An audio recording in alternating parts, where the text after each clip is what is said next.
Nikola Jokić can't jump over a puddle of water, and yet he's the best player in the NBA. The Joker is the best passing big man in basketball history. He bends the reality of what's possible for a center and is the lowest drafted player to ever become the NBA MVP. This is the story of how the pudgy kid from Serbia became an NBA champion and one of the most unusual superstars in NBA history.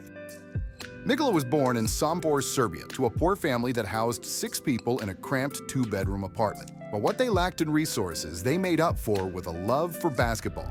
Nikola's 2 older brothers were both talented players, and their father loved basketball more than anything. But Nikola wasn't like them. He was a shy, introverted 10-year-old, short and chubby, and PE was his least favorite class in school. When his dad told him that he signed him up for his first basketball practice, Nikola cried and didn't want to go. He began playing the point guard position, and his coaches quickly realized that this chubby kid was pretty talented. Despite being the slowest kid in every game, Jokić could really play, and he soon fell in love with the game. However, when he was 14 years old, Jokić quit basketball. It wasn't that he didn't enjoy the game, but because he found something he cared for more than basketball: horses. Actually, I quit playing basketball when I was like 13, 14, and I was here for like 6 months. And then my dad needs to convince my trainer to put me back in basketball. So Nikola would come to the local stables every day after school to clean and feed the noble creatures. However, his father made him return to basketball, saying that he might be able to buy his own stable someday. Jokić played really well in the youth ranks, and this caught the eye of the most influential basketball manager in Europe, Miško Ražnatović. Miško owned his own club called Mega, which he used as a training ground to develop talent, only to sell them later. Ražnatović found out about Jokić through the local newspaper and saw that he was averaging 20 points and 20 rebounds per game. But his first thought was that Jokić was just more athletic than everybody at that level, and that he was dominating because of his physical traits. So when he found out that Jokić was not physically dominant and was actually the least athletic player on the floor, the manager got fired up and demanded that this kid get signed immediately. Somehow, nobody really paid attention on this guy. This is the first and last player in the 27 years old history of the agency that he signed him without anybody seeing him. Without ever seeing him play, Ražnatović signed Jokić on the spot, something he hasn't done before or after. But this proved to be the best decision they both ever made. When he moved to Mega, Jokić started playing for their junior team, winning the MVP of the Serbian Youth League, making the first team All-EuroLeague team for juniors, and a silver medal at the Under-19 World Championship. But despite being really good, there was a problem. Nikola was too heavy to play professional basketball. Jokić couldn't do a single push-up, and he would get exhausted after the first quarter. And at first I was playing basketball back home in Serbia and Belgrade, I really couldn't do a push-up. At the age of 17, he appeared in 5 games of the first Serbian league and averaged 2 points and 2 rebounds in 10 minutes per game. Mega's coaches gave him a nutrition plan, and they were killing him in practice to improve his conditioning. But Jokić barely shed any weight. They knew something wasn't right, and soon they discovered his kryptonite. Nikola was devouring a Serbian pasty called burek, like there was no tomorrow. Burek is very high in calories, and to make things worse, Jokić would wash it down with up to 3 liters of Coca-Cola every day. But what Jokić really needed was something healthy and something smart. Transition from junior to senior basketball is hard for every teenager, but luckily for Nikola, it coincided with the return of his older brother Nemanja from America. Nemanja Jokić played NCAA basketball for Detroit Mercy, and he could have been a professional if he didn't hang out with Darko Milicic. Darko was drafted 2nd overall by the Pistons in the 2003 draft, but he was more famous for his partying and bad behavior than for what he did on the basketball court. Nemanja experienced firsthand what can happen if a basketball player doesn't take basketball seriously. Realizing that his younger brother possessed tremendous talent, he influenced him to stop eating junk food and chugging Coke, and not to make the same mistakes as Darko and himself. However, a key role in the development of Nikola's career was Mega's head coach, Dejan Milojevic. Milojevic realized very early that Jokić possessed court vision like no other player he had ever seen.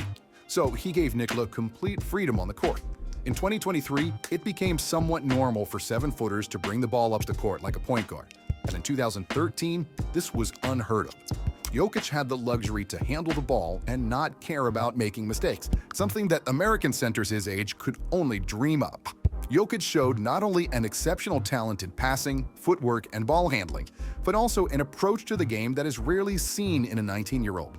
Boyishly playful, without any concern in the world, almost nonchalantly dishing out no-look passes like Magic Johnson. That's the ball with teammates, When I open, I score. When I pass, play basketball, just play simple, In the 2013-14 season, the coach's effort to improve his conditioning finally gave results. Jokić appeared in 38 games, averaging 11 points, 6 rebounds, and 3 assists in 25 minutes on the court. After that, Raznatović put his name in the 2014 NBA draft. But despite Jokic's early brilliance, NBA GMs were not overly excited about an unathletic and chubby 18-year-old from Europe. Ultimately, Jokić fell all the way to the second round and 41st overall pick when he was finally selected by the Denver Nuggets. And when his name was called, the NBA famously played a Taco Bell commercial during the pick, because who really cares about the 41st pick? But on the other side of the Atlantic, Jokić didn't care either. By the time his name was called, it was about 5 a.m. in Serbia, and Jokić was sound asleep. While most people would be up all night trying to find out which NBA club they'd end up playing for, 0 ducks were given by Jokić. And unlike most drafted players, Jokić wasn't too eager to come to the NBA right away and decided to stay one more year in Serbia. Ultimately, his decision proved to be the right one. Despite Mega finishing 10th in the Adriatic League in the 2015 season, Jokić became the league MVP, averaging 16 points, a league-leading 9.5 rebounds, and 3.5 assists per game. After that, it was time for Jokić to take his talents to America. But when he came over to play in the Summer League, Jokić did not excel, averaging 8 points and 6 rebounds in 5 games. The reason was immediately apparent to Denver coaches. No matter how much weight he lost at Mega, he was still not in great shape. So, between the Summer League and the start of the season, Jokić lost 25 pounds in a few months. But there still was one problem for him to showcase his ability. His name was Jusuf Nurkic. Nurkic was a great friend to Nikola, but on the court they were competitors, depriving each other of much-needed playing time. Coach Malone tried to play both of them on the floor at the same time, but that was awful, and there simply wasn't room for both of them. After Jokić averaged 10 points, 7 rebounds, and 2.5 assists as a rookie, and made the all-rookie first team, he started his sophomore season even better. And then Denver executives decided to keep the 41st pick over the 16th pick and traded Nurkic, as crazy as it seemed at the time. But they were not wrong. In 2017, Jokić improved his numbers to 17 points, 10 rebounds, and 5 assists per game, while also finishing top 4 in the league in true shooting efficiency. In 2018, he was even better, finishing the year averaging 18, 11, and 6, becoming the most versatile offensive center in the NBA. Because he spent part of his basketball youth as a point guard, Jokić was not afraid to dribble the ball, even against much faster players, knowing that he had the big body and technique to protect the ball while running through the paint. Jokić rarely turned the ball over, despite making risky passes that would have resulted in turnovers with most other centers. But unlike Draymond Green, who's a good passer for a big man, Jokić is also dangerous as a scorer. Even though he's probably the least vertical player in the NBA, Nikola still kills you with polished footwork, a soft touch, and a series of head feints that drive defenders crazy. To be honest, I always say I'm playing this way since I started playing basketball. His lethal arsenal on the low block and passing masterclass becomes even more dangerous when you factor in his fantastic face-up game, where he becomes the most unpredictable player in the NBA. If he's facing the basket at the top of the key, there is always a danger that he'll sink a mid-range shot or a floater right in the opponent's face. If the defender gets close to him, Jokić can get past, either backing him down or facing up. And if everything else fails, he'll do his patented Sombor shuffle. Like all great players, Nikola developed a trademark move. And just like Jokić himself, it's extremely weird-looking and unorthodox. The Sombor shuffle is a half-step back, half-fadeaway that looks like a crooked and clumsy version of Dirk Nowitzki's legendary one-legged shot. But despite the aesthetics, it's extremely effective. He hit a couple of those right foot. So instead he shoot on me like frustrating as hell. You feel like you've done everything you could possibly do to make him take a bad shot, and it hit nothing but the bottom of the net. And another thing that flies under the radar with Jokić is how strong he is. When someone has muscles, he looks like a strong man. That can be very deceiving. The strength is in the hips, torso, and legs. Nikola is physically stronger than most centers. Others may look stronger, but they are not. Jokic's athletic coach. However, despite Nikola's brilliance that led the Nuggets to a top 5 offensive team in the NBA, their defense was in the bottom 5, and a lot of the blame was on Jokić. His lack of athleticism was even more pronounced by poor stamina, which made him one of the worst defensive centers in the NBA. And despite the Nuggets improving each year and winning 46 games in 2018, they missed the playoffs by 1 game, losing the deciding game of the season against the Timberwolves. But that would all change very soon.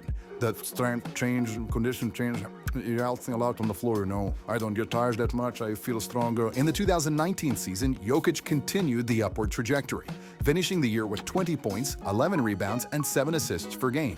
He made his first All-Star team and first-team All-NBA, and the Nuggets finished second in the West, making the playoffs after 6 seasons without an appearance. Denver won their first-round matchup with the Spurs, but they would lose in Game 7 against the Blazers in the second round, despite the Joker averaging a near triple-double. In 2020, Jokić made the All-NBA second team, but the Nuggets regressed, and nobody gave them much chance in the playoffs. And in the NBA bubble, things didn't start well, as Denver was losing 3-1 against Utah in the first round of the playoffs. But largely thanks to Jamal Murray, who got the better of Donovan Mitchell in an offensive duel for the ages, the Nuggets won the series in 7. In the second round against the Clippers, they were in the same hole, again falling behind 3-1 in the series. Then, against all odds, they did it again, made another miraculous comeback, and won another Game 7. Long distance from Murray! Only 11 different teams in NBA history came back after being down 3-1, and the Nuggets did it twice in the same playoffs. However, in the conference finals, the Lakers were too strong, and the Nuggets lost in 5 games. When the next season started, we noticed a significant change in the Joker's appearance. Usually after the season, he'd relax at home, eat tasty Serbian food, and drink Yalen beer.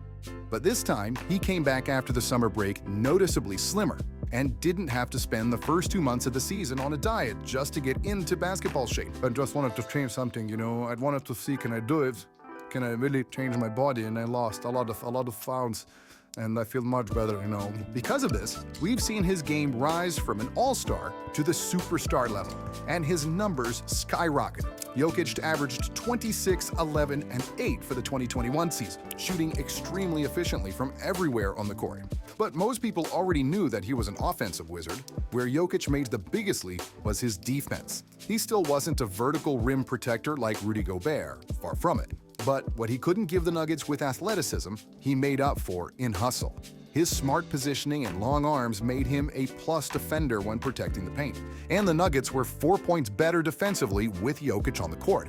Because of his newfound conditioning, Jokić was second among all centers in steals, he was 4th in the entire NBA in deflections, and 12th in contested 2-point shots. Jokić led the NBA in all the advanced offensive ratings, and because of his improved defense, he deservedly won an MVP award. But because Jamal Murray tore his ACL, Denver got swept in the second round of the playoffs. In 2022, the Nuggets didn't have Murray for the season, and they also lost Michael Porter Jr. after just 9 games. Without 2 of their 3 best players, Jokić almost single-handedly led the team to 48 wins and a playoff berth, with stats that were even better than the previous season. Nikola became the first player in NBA history with 2,000 points, 1,000 rebounds, and 500 assists in 1 season, which secured him a 2nd consecutive MVP award. His backdoor passes, no-look dimes, and touch-and-go volleyball assists became an art form. And when you're talking about the beauty of the assist, there is nobody in the NBA who does it better than Big Honey. And while many people believe he couldn't improve after that, Jokić surprised the world again. For much of the 2023 season, he averaged a triple-double, eventually finishing just 12 assists shy of a triple-double season average. His conditioning is something that nobody can question anymore, as Jokić is regularly outrunning most centers down the floor, usually handling the ball and setting up teammates in transition. But what went under the radar is how efficient Jokić was, and that he had the most efficient shooting season in NBA history. There have been only 5 players in NBA history with a true shooting percentage over 70% for the season.